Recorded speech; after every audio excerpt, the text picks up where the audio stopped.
Assalamualaikum warahmatullahi wabarakatuh. Bismillahirrahmanirrahim. Alhamdulillahirabbil alamin.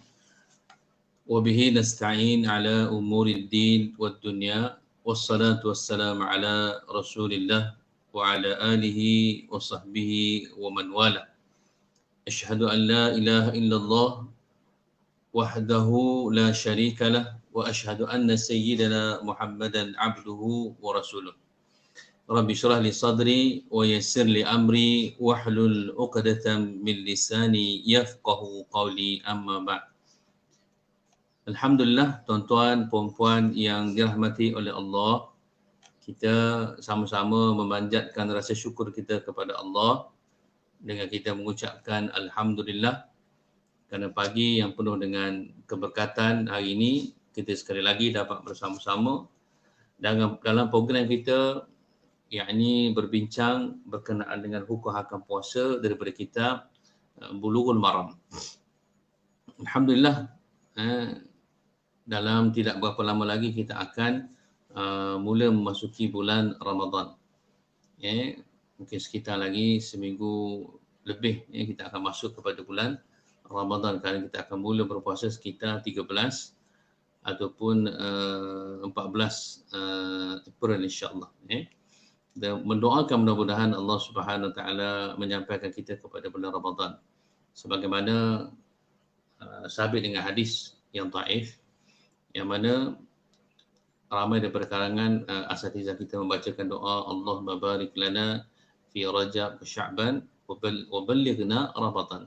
Ya Allah, berkatilah kami dalam bulan Rajab dan bulan Sya'ban, wa ballighna Ramadan, dan sampaikan kami kepada bulan Ramadan. Mudah-mudahan Allah Ta'ala mengabulkan hajat dan niat kita untuk sampai kepada bulan Ramadan, dan mudah-mudahan Allah Subhanahu Wa Ta'ala beri pada kita taufik untuk kita melaksanakan ibadah puasa sebagaimana yang dituntut oleh Allah dan Nabi SAW, insya-Allah.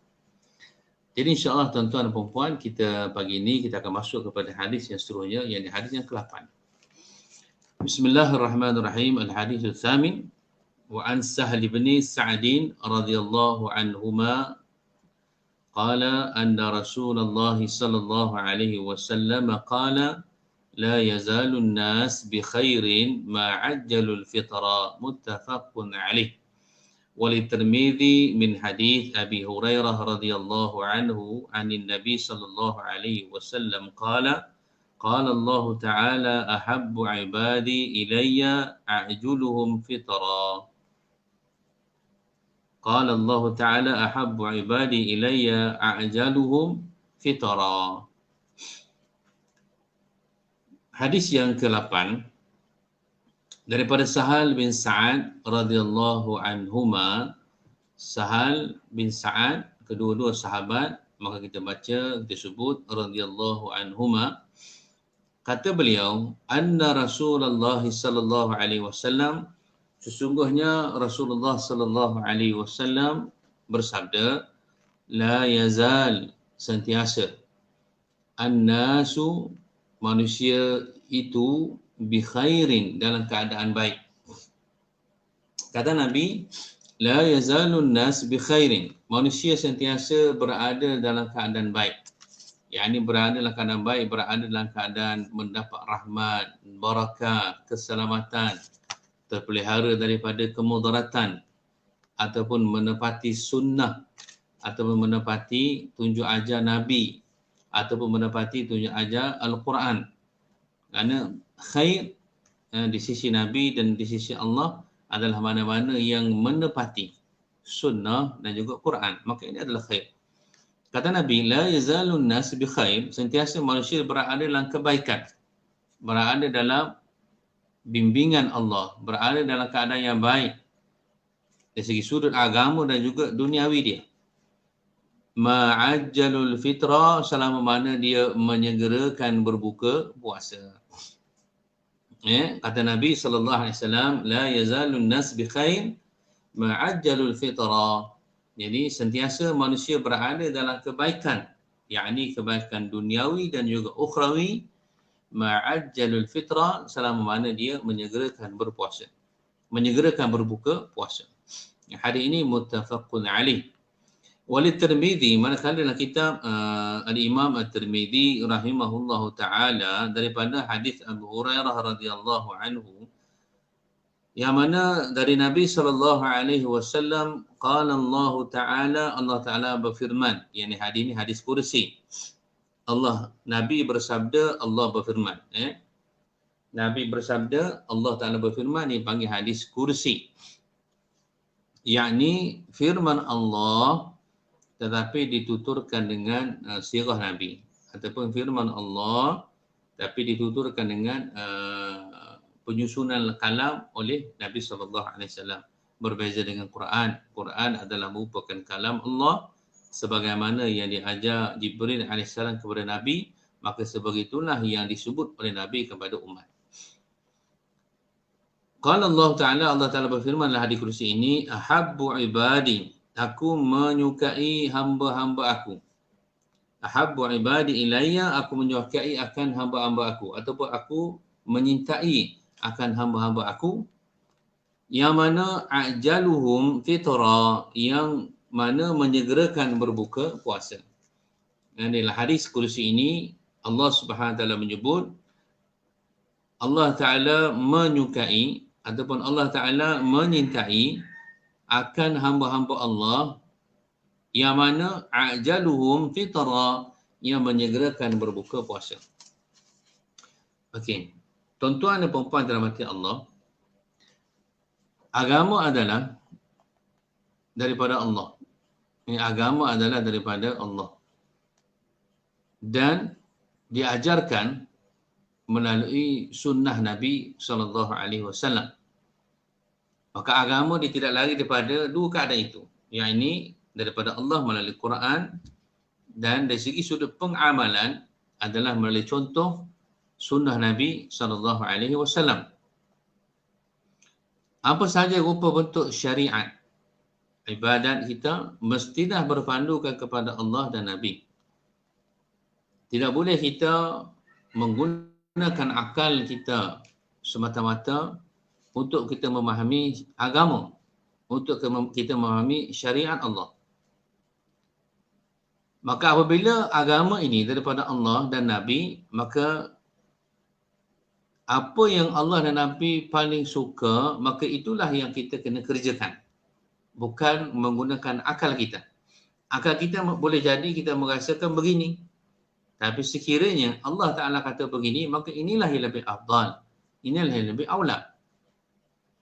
Tuan-tuan dan puan-puan rahmati Allah, di dalam bab berpuasa, Allah Subhanahu Wa Ta'ala sangat gembira, sangat suka orang yang mana apabila ketika mana dia berbuka puasa, menyegerakan berbuka puasa dengan tidak melengah-lengahkannya tanpa uzur, atau dengan tidak melengah-lengahkannya tanpa alasan yang munasabah.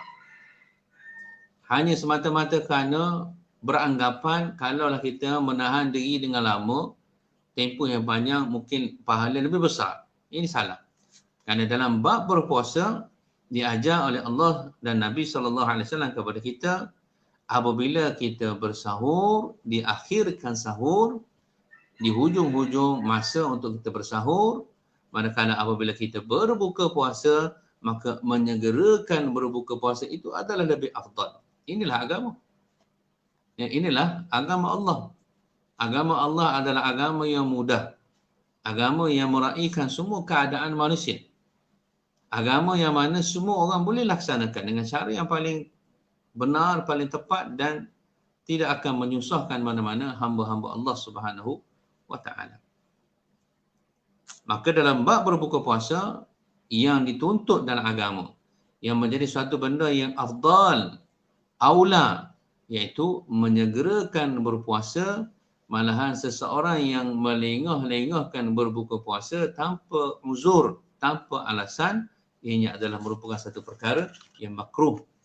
Perkara yang sangat tidak disukai. Makruh ini perkara yang dibenci atau perkara yang tidak disukai. Jadi tuan-tuan, perempuan yang kita kasihi, jelas kepada kita, agama adalah merupakan mutaba'ah.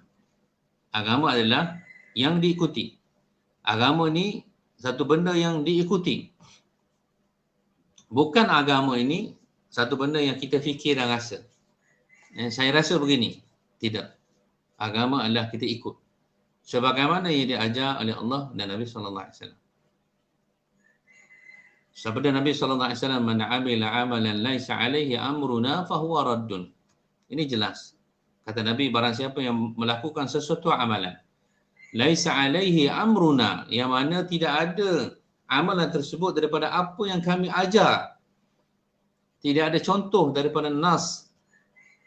Perkara ini kami tidak pernah ajar, tak ada. Maka sekiranya kita buat begitu, fahuwa raddun, maka ianya adalah tertolak.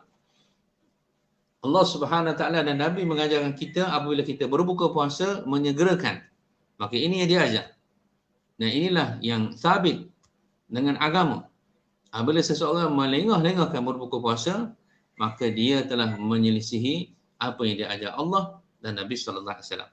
Maka ini kita kata satu perbuatan yang makruh dan ianya adalah merupakan satu benda yang kita kata gagal. Kenapa? Kerana tidak menuruti sebagaimana yang diajar. Yang diajar ikut. Yang diajar adalah menerima apa yang diajar oleh Nabi. Ini adalah agama. Mutaba'ah Rasul. Kerana agama ini berdiri di atas dua tunjang. Pertama, niyah salihah, niat yang baik, yakni niat yang ikhlas, yang mukhlisin, jadi orang yang ikhlas. Yang kedua adalah mutaba'ah Rasul, mengikuti akan Rasul. Sebagaimana yang Rasul ajar agama, maka inilah agama. Itu tuan-tuan yang dirahmati Allah. Apa yang kita fahami daripada hari ini, menyegerakan berbuka puasa adalah merupakan amalan sunnah dan ianya adalah merupakan suatu benda yang sunat di dalam syariat. Mendapat pahala dan dia adalah yang afdal, lebih baik. Yang kedua, melengah-lengahkan berbuka puasa dengan tidak ada uzur ada satu perkara yang dimakruhkan. Tetapi apabila sekiranya mendatangkan mudarat, boleh menjadi hukumnya pula menjadi haram kerana menyebabkan kemudaratan berlaku. Yang ketiga, hadis ini nak beritahu kepada kita, seseorang melakukan amalan agama, apabila amalan agama tadi bertentangan daripada yang diajar oleh Nabi sallallahu alaihi wasallam, maka dia melakukan sesuatu benda bid'ah di dalam agama. Melewat-lewat akan berbuka puasa ada satu benda yang bid'ah dalam agama. Ataupun menyegerakan bersahur, mengawalkan sahur dengan tidak mentakhirkan sahur, juga bertentangan dengan sunnah dan ini juga adalah merupakan bid'ah. Kenapa? Kerana yang diajar Nabi mengakhirkan sahur, menyegerakan berbuka. Apabila kita melakukan lain daripada yang diajar Nabi, maka ini adalah merupakan bid'ah di dalam agama, bertentangan. Yang boleh kita fahami lagi, poin terakhir, mengikuti sunnah itulah jalan keselamatan dunia dan akhirat. Dunia, menyegerakan berbuka puasa menyebabkan kita tidak merasa letih, dan dapat makan dengan cepat dan boleh mendirikan salat setelah itu. Kemudian apabila di akhirat nanti, orang yang mengikuti sunnah yang akan mendapat derajat kedudukan yang tertinggi di sisi Allah Subhanahu Wa Taala, bukan orang yang banyak ibadat. Kerana banyak ibadat, sekiranya yang dibuat tadi tidak menepati sunnah, belum tentu dia terima. Tetapi yang menyebabkan seseorang tadi dia angkat derajat di sisi Allah apabila dia menghidupkan sunnah. Dia adalah orang yang mengamalkan sunnah. Walaupun sunnah yang dia amal itu boleh jadi satu perkara yang agak kecil, tapi sekiranya dia sunnah lebih besar dan lebih tinggi derajat dia berbanding melakukan amalan yang ribuan dan jutaan tapi tidak sabit dengan sunnah. Ini satu perkara yang kita dapat pelajari daripada hadis pada pagi ini.